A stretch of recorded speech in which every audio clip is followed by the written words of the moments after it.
Hi friends, Steve Brady here. This is a follow-up from my last video on Miranda. A couple questions have come up about Miranda, specifically about car stops. No, the police do not have to give us Miranda warnings when they pull us over. Now another question, because it's a brief detention that we know is going to end. We're not dragged down the station house in some holding cell. The other question that came up was, again, on motor vehicles, but it was more specific. It was DUIs. So when the police stop you and they suspect you of drunk driving, they still do not have to advise you of your Miranda warnings when they ask you questions.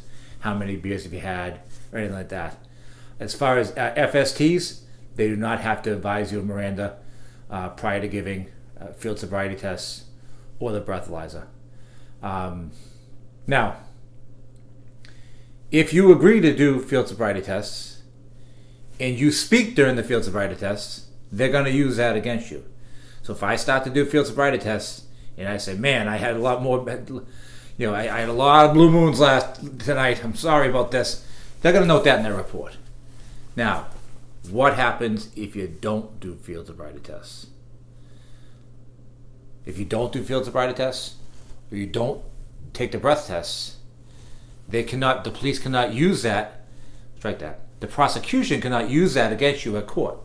However, if you don't take the breathalyzer, you will lose your license for 180 days. If you had a prior DUI and you refuse that breathalyzer, you'll lose that license for 3 years.